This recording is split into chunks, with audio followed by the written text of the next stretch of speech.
4교시 시작하도록 하겠습니다.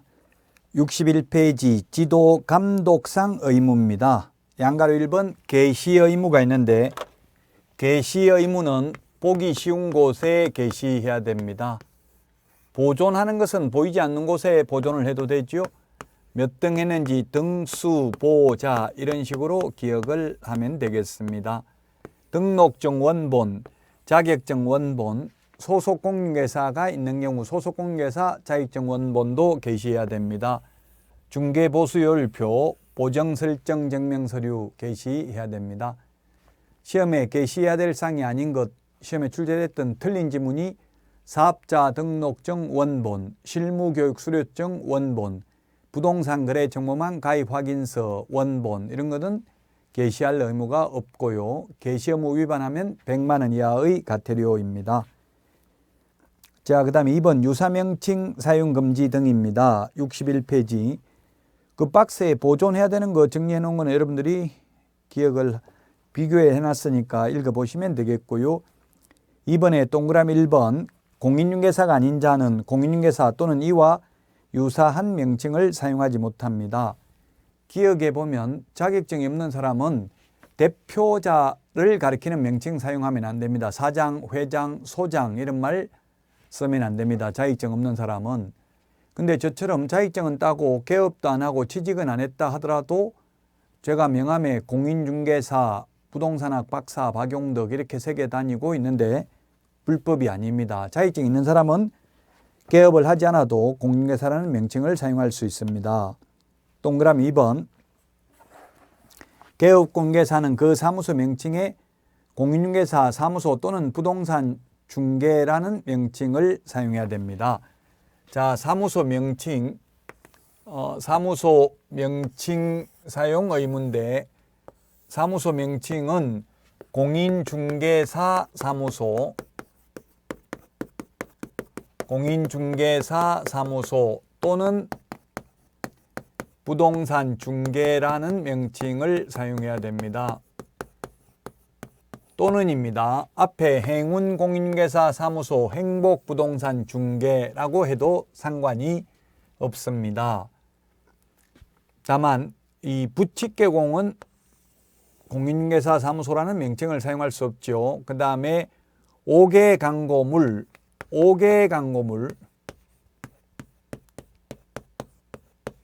즉 간판은 달아도 되고 간판 안 달아도 됩니다. 간판 설치 안 해도 됩니다.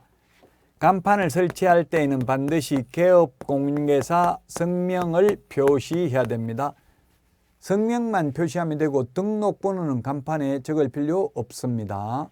전화번호도 적을 의무가 없습니다. 자, 그러면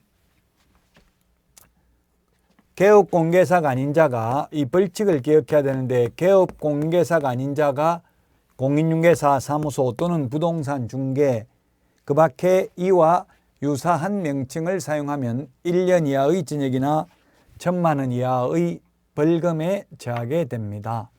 자, 그 다음에 두 번째는 개업 공인중개사가 이러한 공인중개사 사무소 또는 부동산 중개라는 둘 중에 하나의 명칭을 사용하지 않는 경우에는 100만 원 이하의 과태료고요.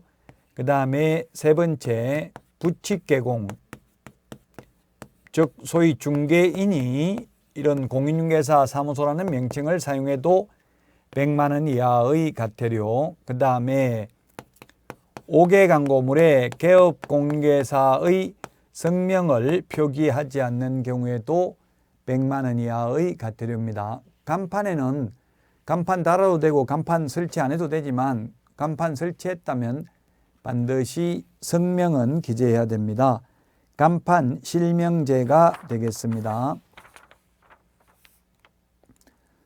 자, 그 다음에 62페이지 메뉴에서 5번째 줄에 동그라미 6번입니다.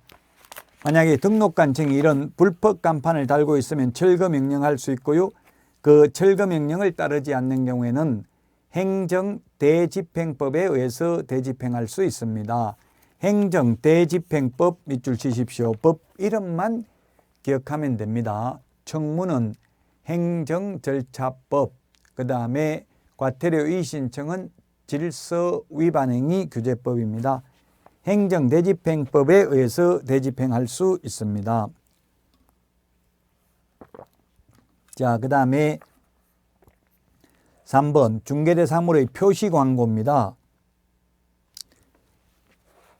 동그라미 1번 개업공개사가 의뢰받은 중개사물에 대하여 표시광고를 하려면 중개사무소 개업공개사에 관한 사항으로서 대통령령이 정하는 사항을 명시해야 되며 중개보조원에 관한 사항을 명시하여서는 아니 된다. 보조원 이름 적으면 안 됩니다.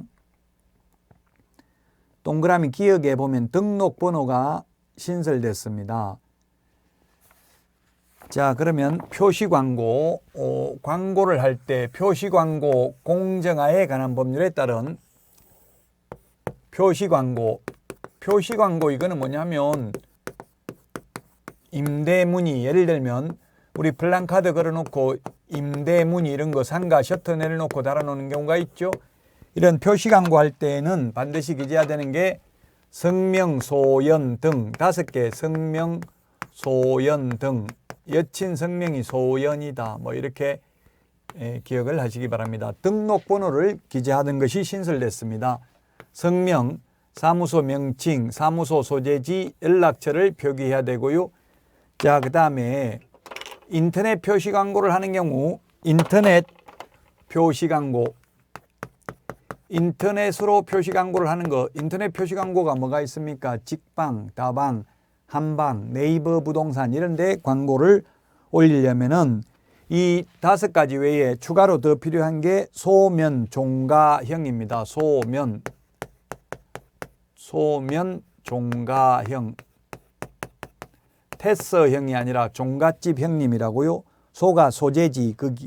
그게 동그라미 3번에 기역에 보니까 중개사물 소재지, 그 다음에 면적, 그 다음에 가격인데 순서를 바꿨어요. 종가형, 가격, 그 다음에 중개사물의 종류, 거래 형태. 다만 비업에 보면 건축물인 경우에 추가로 더 해야 되는 게 인터넷 표시 광고를 하면서 건축물인 경우에는 이 10가지 외에 추가로 광고를 해야 되는 게 있습니다. 그게 뭐냐면 총사방 8가지입니다. 총사방, 개개, 입주관 이렇게 기억을 하도록 하겠습니다. 그게 뭐냐면 총청수, 그 다음에 사용승인, 사용검사 받은 날, 그 다음에 방의 개수, 욕실 개수, 방향이 되겠죠. 방향, 여기 방의 개수, 욕실 개수, 입주 가능일, 주차 대수, 관리비. 우리 교재 62페이지 맨 밑에 비업에 가나다 있잖아요. 이거 총사방, 개개, 입주관, 총청수, 사용승인, 사용검사 받은 날, 방향, 방의 개수, 욕실 개수, 입주 가능일, 주차 대수, 관리비 이런 것을 표시해야 되고요. 자, 그러면은 위반 시 벌칙을 보면 개업 공인중개사가 아닌 자가 이런 중개대상물에 대한 표시 광고를 하면 1년 이하의 징역이나 1,000만 원 이하의 벌금이고요. 개업 공인중개사가 광고를 하면서 이 18가지 중에 하나라도 빠지면 100만 원 이하의 과태료입니다. 인터넷 표시 광고를 하면서 건축물인 경우 18가지를 표시해야 되고요. 그냥 플랜카드 같은 것만 붙이려면 이거 5개, 성명, 소연 등 인터넷 광고하려면 소면, 종가형 5개를 더 넣어야 되는데 다만 건축물인 경우에는 총사방, 개개, 입주관 우리 교재 62페이지 맨 밑에 있습니다. 다음은 63페이지에 보면 부당한 표시 광고를 하면은 즉 허위매물, 가짜매물, 미끼매물 올리면은 500만 원 이하의 과태료입니다. 허위매물이 뭐 어떤 거냐 보면은 기역에 보면 중개사물이 존재하지 않아서 실제로 거래할 수 없는 중개사물에 대한 표시 광고, 니은에 중개사물의 가격 등 내용을 사실과 다르게 거짓으로 표시 광고하거나 사실을 과장되게 하는 표시 광고.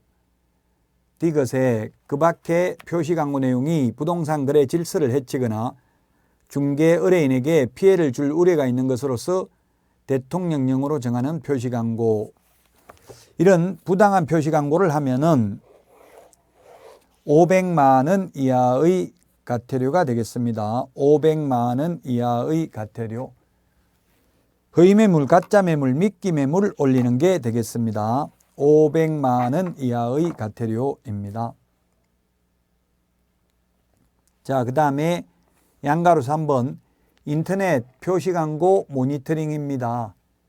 국토교통부 장관은 인터넷을 이용한 중개대상물에 대한 표시광고가 법 제18조 2의 규정을 준수하는지 여부를 모니터링할 수 있다. 즉 허위매물, 미끼매물, 낚시매물 올리는지 모니터링할 수 있고요. 2번 국토부 장관은 모니터링을 위하여 필요한 때에는 정보, 통신, 서비스 제공자에게 관련 자료의 제출을 요구할 수 있습니다. 이 경우 관련 자료의 제출을 요구받은 정보, 통신, 서비스 제공자는 정당한 사유가 없으면 이에 따라야 된다. 따르지 않는 경우에는 500만 원 이하의 과태료입니다. 정보, 통신, 서비스 제공자가 직방, 다방, 한방, 네이버 부동산, 다음 부동산, 닥터아파트, 부동산 114, 부동산 뱅커 이런 것들이 있습니다. 이거는 예를 든 거고요. 시험에는 나오지 않겠죠. 부동산 뱅커 이런 것이. 자, 그 다음에 3번 국토교통부 장관은 모니터링 결과에 따라 정보, 통신, 서비스 제공자에게 이 법 위반이 의심되는 표시광고에 대한 확인 또는 추가 정보의 게재 등 필요한 조치를 요구할 수 있다. 이 경우 필요한 조치를 요구받은 정보, 통신, 서비스 제공자는 정당한 사유가 없으면 이에 따라야 되고요. 따르지 않는 경우 500만 원 이하의 과태료입니다. 협회, 거래정보사업자, 정보, 통신, 서비스 제공자에 대한 과태료는 전부 500만 원 이하의 과태료지 100만 원 이하의 과태료는 없습니다. 왜냐하면 법인들이니까 돈이 많으니까. 개인 개업 공개사에 대해서는 100만 원 이하의 과태료가 있죠. 그 다음에 4번 국토교통부 장관은 모니터링 업무를 대통령령이 정하는 기관에 위탁할 수 있습니다. 그리고 5번에 국토교통부 장관은 업무 위탁기관에 예산의 범위 안에서 위탁 업무 수행에 필요한 예산을 지원할 수 있습니다.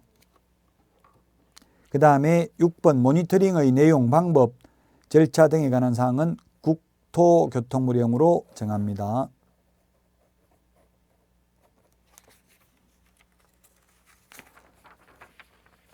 자, 그 다음에 64페이지 간판 철거입니다. 간판 철거.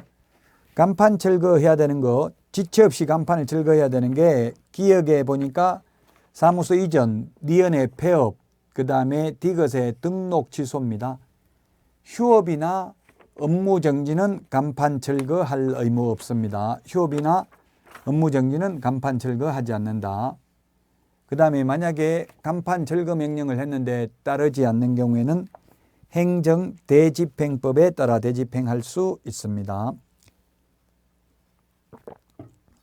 다음은 65페이지 중개계약 부동산 거래 정보망인데요. 먼저 일반 중개계약입니다. 일반 중개계약 우리 암기 프린터 10번에 있는데 물가 수준이라고 있죠. 10번에. 예를 들면 매도 의뢰인, 매수 의뢰인, 개업 공인중개사가 있으면 우리 집 팔아주세요. 예, 팔아드리겠습니다. 우리 집 사주세요. 사드리겠습니다. 이렇게 맺는 계약을 중개계약 또는 중개의뢰 계약이라고 하고요. 중개가 완성되었을 때 거래 당사자 간에 맺는 계약을 거래계약이라고 합니다. 이 중개계약 주로 구두로 하고 있는데 의뢰인이 개업공개사에게 문서로 중개계약 작성을 요청할 수 있다. 그게 바로 요청할 수 있는 사항이 물가 수준입니다.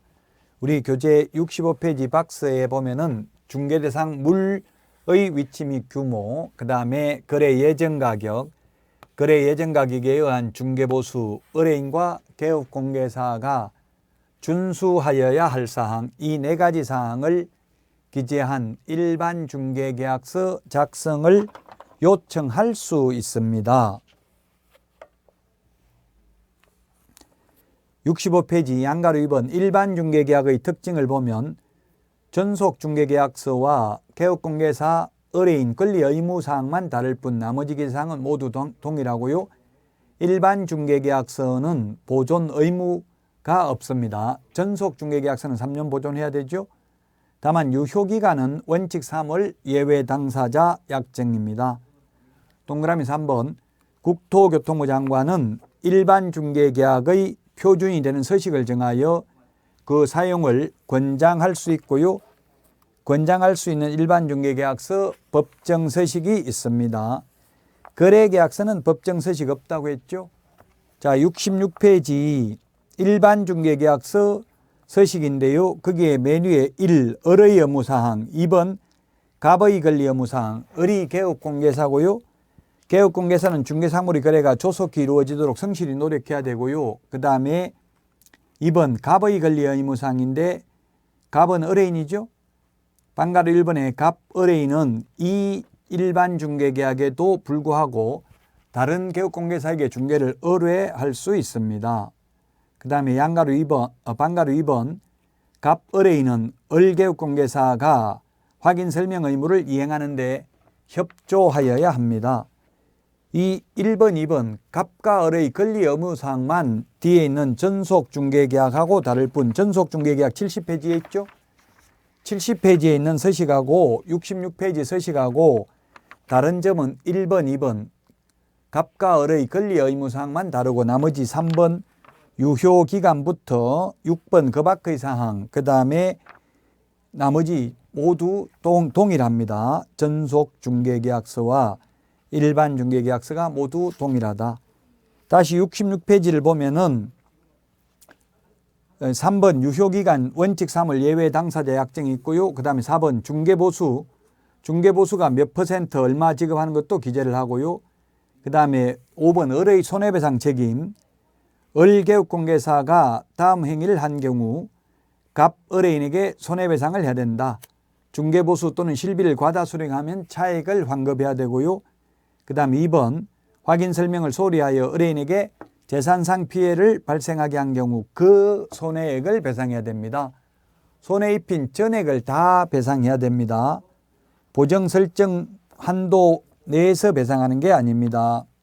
그 다음에 맨 밑에 보면 일반 중개계약서나 전속 중개계약서나 의뢰인하고 개업공개사가 모두 서명 또는 인을 합니다. 서명 및이 아니고 서명 또는 날인입니다.